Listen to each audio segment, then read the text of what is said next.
The following program is the work of the broadcast students at the British Columbia Institute of Technology. BCIT magazine features news stories from around the Lower Mainland which were produced over the last week. Responsibility for the content of the show rests completely with the students and their instructors.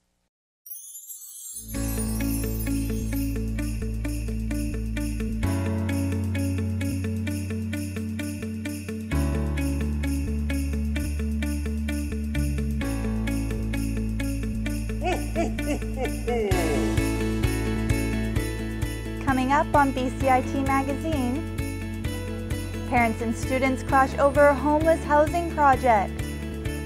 Surrey votes to stop illegal suite evictions. And potential high tides in Delta could cause some flooding.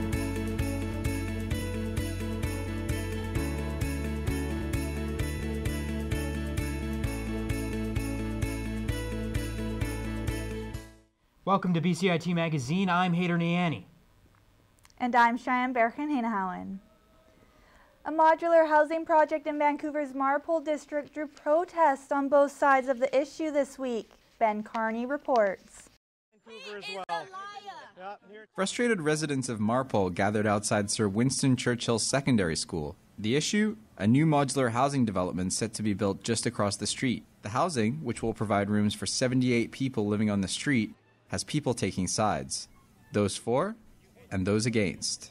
Ishman Buyan, a grade 12 student at Sir Winston Churchill Secondary, is one of the founders of the student-run organization Marpole Students for Modular Housing. The number one priority for us is to make sure that the people that are coming in know that not everybody's afraid, that there are students that are willing to take the step forward and actually welcome them and interact with them and just welcome them into the neighborhood, because they're as welcome to this neighborhood as I am, as any of these students.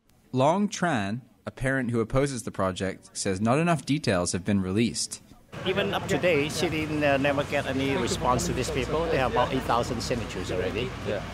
Expressed a concern and asked a consultation, but nobody responded. Tran says he's concerned for his child's safety.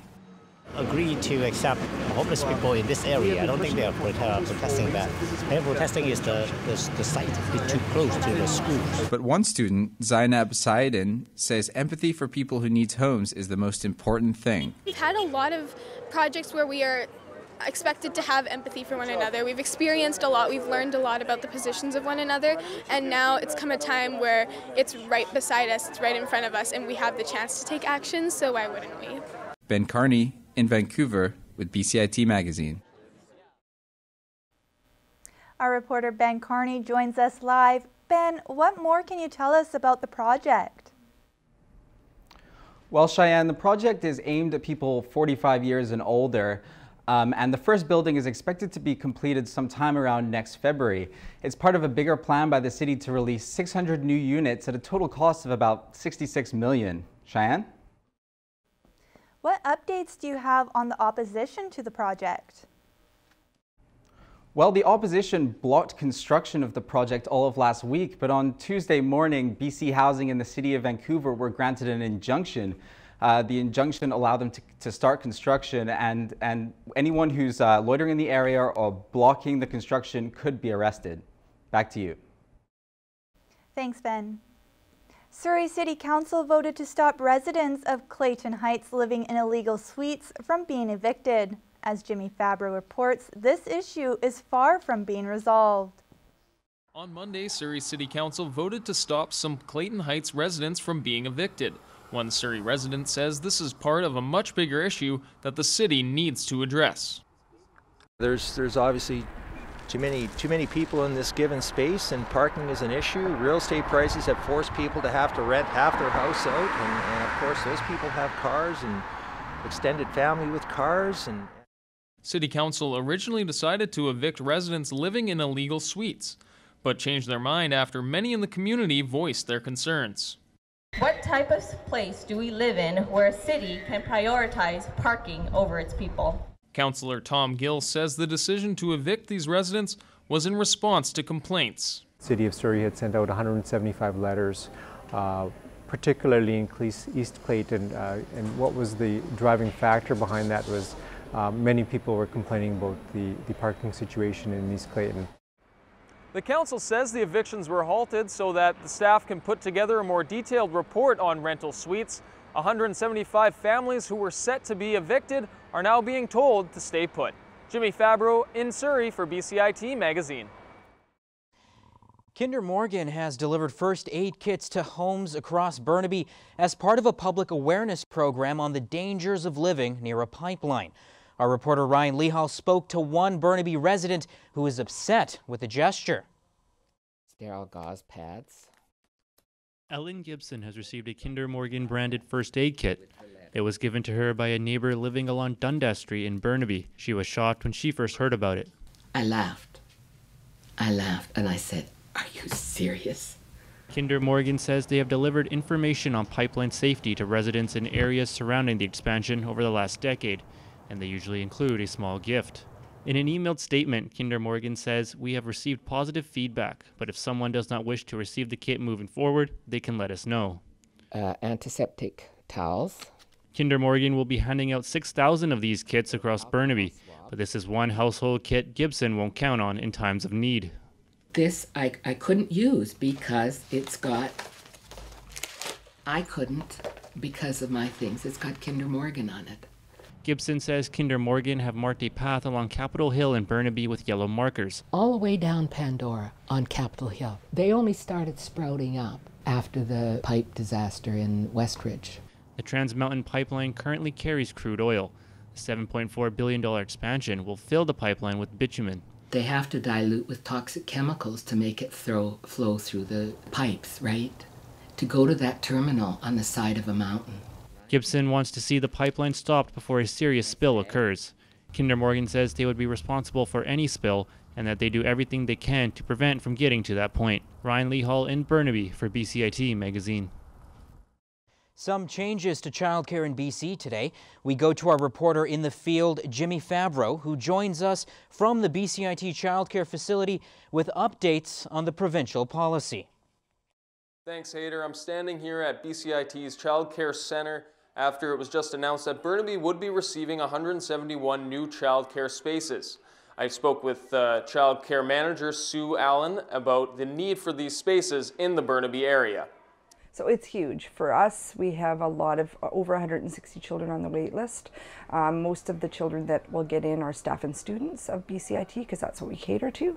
And so a lot of our community members aren't getting spots, and they need spots. So people need to work, and yeah, it's so expensive to live in Vancouver that there's a lot more in the workforce. The BC government plans to spend $33 million province-wide on the childcare expansion. Hopefully this will fill the need that many British Columbians have on their childcare. Back to you. Still to come on BCIT Magazine, new data shows transit ridership has increased. And some tips on how to avoid scams this holiday season.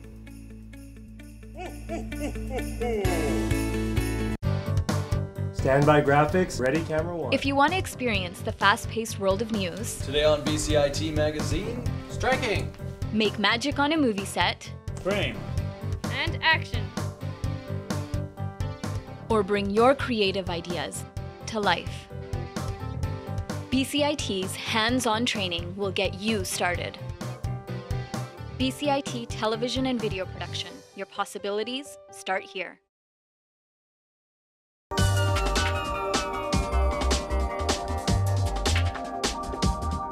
I chose BCIT because I know that all the programs are very hands-on. We have our own radio station. Like it's one of the best programs that I've ever heard of.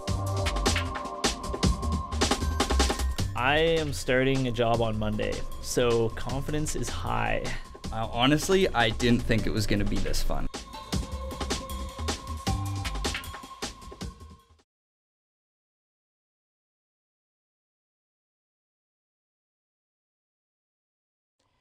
Welcome back.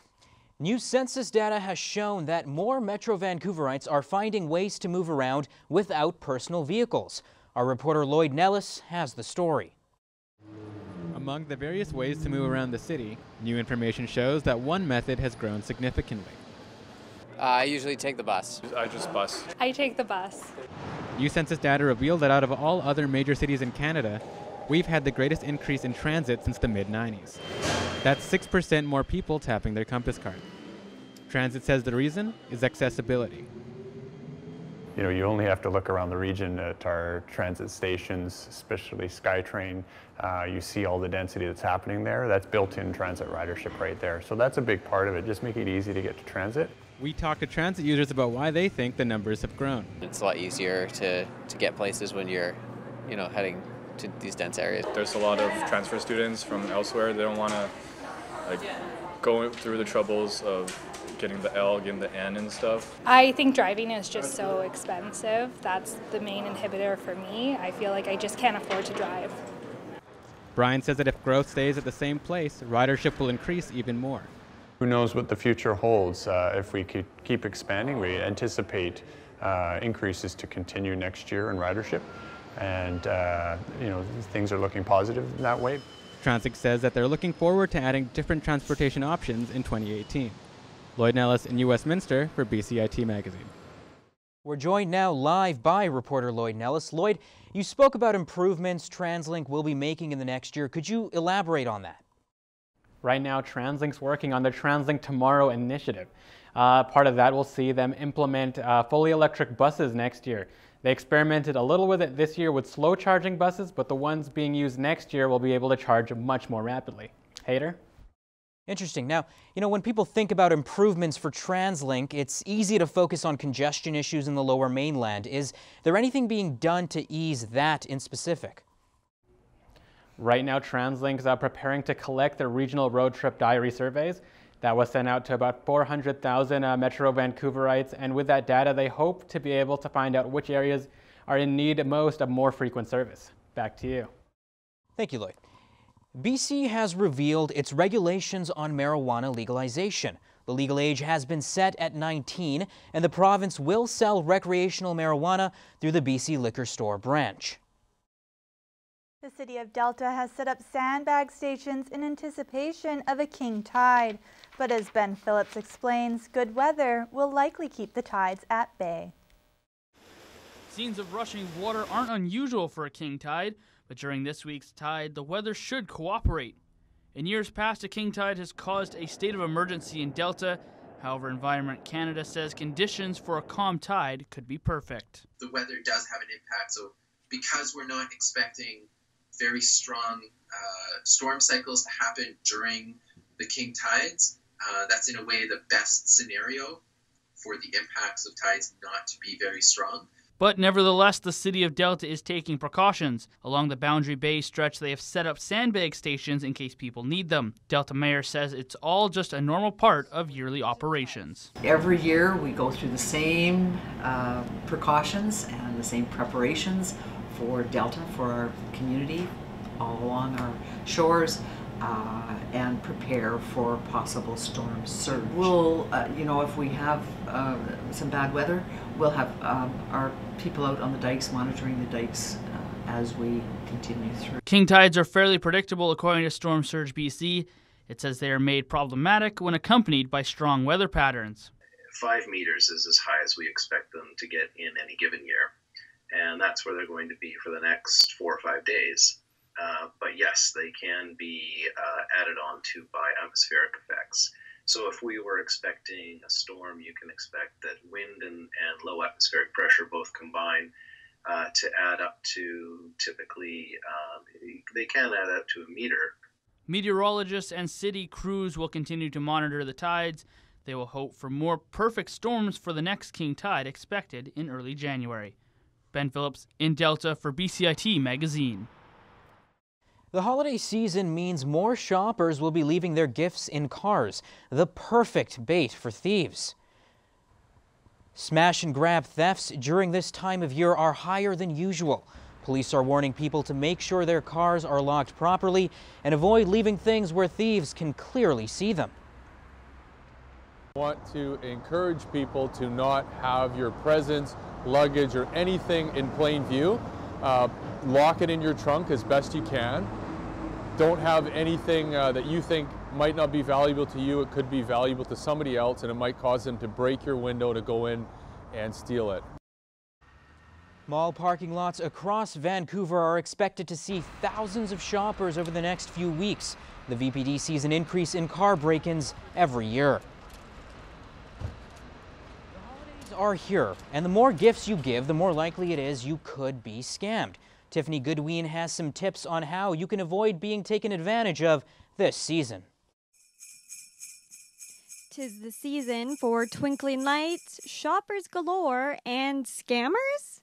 The Better Business Bureau says that while the holidays are supposed to be a time of cheer, it's also prime time for scammers to take your money. The big ones right now are online purchase scams. I mean, everybody, 90% of consumers these days are going to be ordering something online. Something that has just come across our scam tracker here at Better Business Bureau. This is what appears to be knockoff Canada Goose jackets.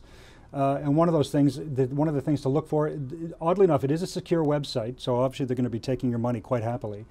But it's, if you look at the URL, it says CanadianGoose.com, not Canada Goose. So what's the big deal? While counterfeit goods may offer you something at a fraction of the cost, they don't go through the same health and safety regulations, according to the Canadian Anti-Counterfeiting Network, which could put your health at risk. So how else do you make sure you buy the real deal online? The Competition Bureau of Canada recommends that buyers know where your products are coming from and who's selling them. Look at their return policy. Many counterfeit companies don't offer refunds or returns if you don't like it. And trust your gut. If it seems too good to be true, it probably is. So shop around to make sure that more of your money goes towards legitimate companies and not in the hands of scammers. Tiffany Goodwin in Vancouver for BCIT Magazine. Coming up on BCIT Magazine, a lack of Christmas trees forces early tree farm closures. And a museum celebrates the core values of Christmas.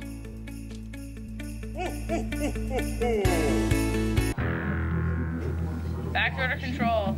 Zoom out just a tiny bit. Sorry, say that again. Can you zoom out a tiny bit? It's a quick 2 years. They get you in and they get you out, but you leave with so much more knowledge than you walked in.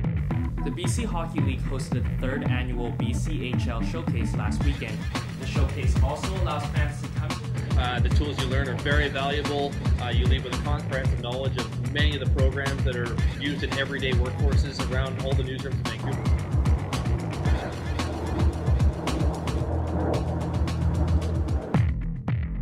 Beginning of your 2-year program, you don't really expect that in 2 years' time you're walking out ready to be a part of the journalism industry. Good morning and welcome to Evolution News. I'm Chantal Busquitsa. I was lucky enough to get a job a week after I graduated. I think that has a lot to do with the teachers and fellow students prepping you for the outside life once you graduate from BCIT. Yeah, if it wasn't for BCIT, I'd be lost. 'Twas the night before winter break, and all through the town, not a student was studying, not even one noun. They searched through the school and the big city too, looking for all the fun things they could do.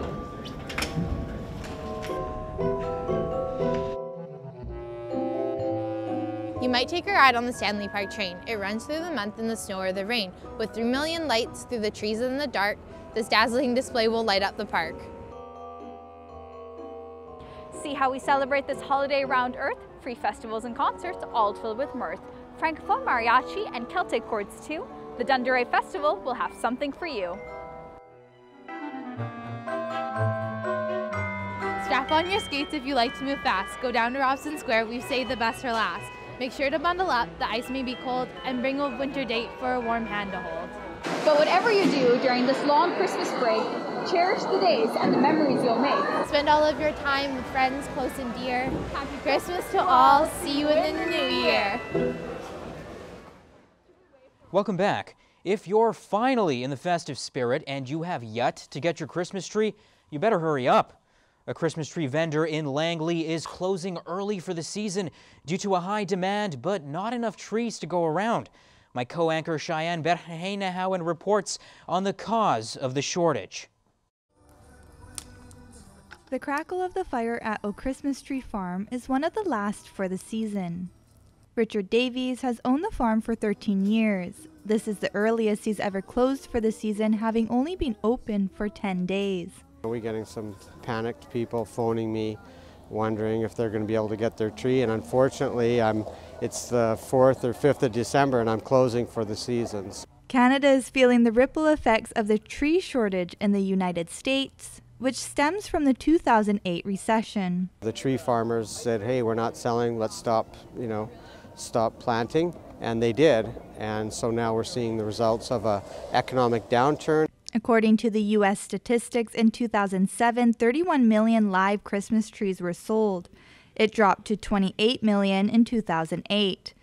Davies says that they will be feeling the repercussions from the recession for a few more years. Trees only grow a foot per year, so once you hit a shortage, it takes a long time to catch up. There are still several trees on the Christmas tree farm, but those will be saved for next season. I'm hopeful that all the people that have visited in the last couple of weeks have had a great tree and a great experience. So yeah, there's just more people than there are trees. Several other farms are closing early this season, including Dogwood Christmas Tree Farm and Frosty's Family Christmas Tree Farm.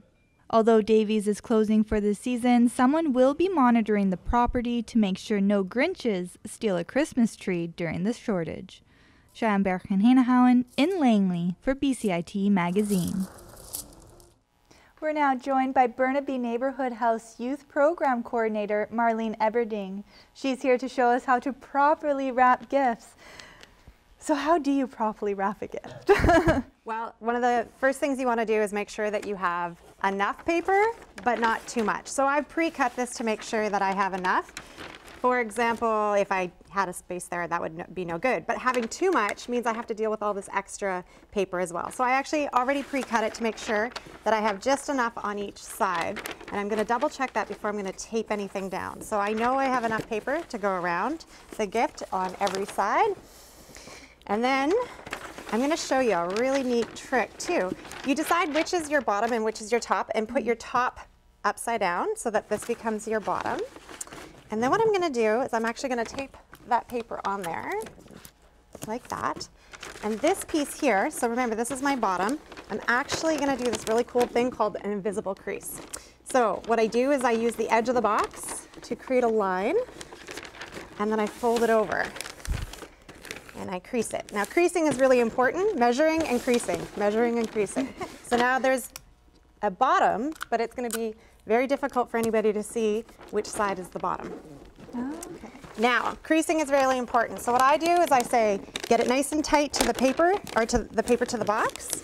You're going to crease, you're going to crease, you're going to bring it nice and tight, you're going to hug the paper to the box, you're going to hug again the paper to the box, and then you'll bring it up. Like that. And I like doing it like this because now I can just go to the top.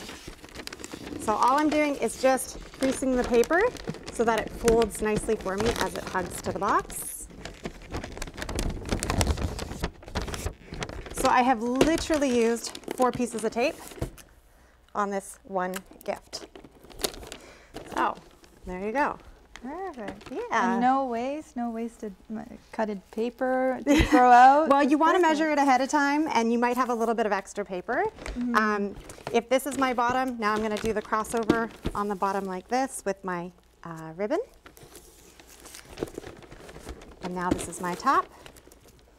And you want to make sure that you are able to tie it.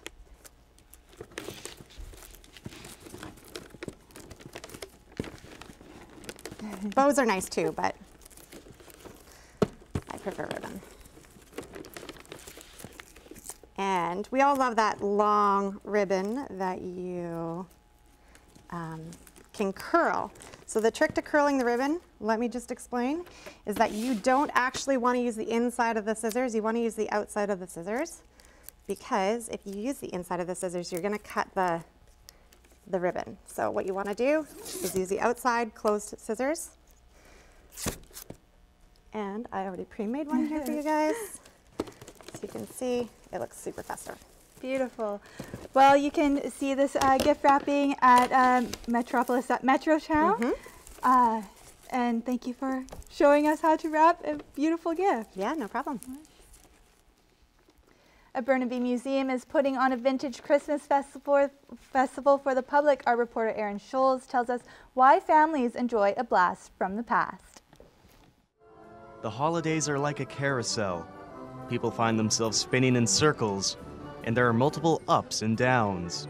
But the carousel is just one way the Burnaby Village Museum hopes to slow down the modern holidays with what it calls Heritage Christmas. There's people are looking for, I think, a little bit of an escape from a lot of the hustle and bustle and stress that holidays can bring. And coming here where they see what represents a simpler time when focus was on family, not on merchandise. The museum's Heritage Christmas has been going on for more than 40 years and usually sees upwards to 56,000 visitors during the holiday season. I think just the heritage, right? To see what things were like 100 years ago. The carousel's really fun for the kids, and yeah, it's just a nice place to walk through at night.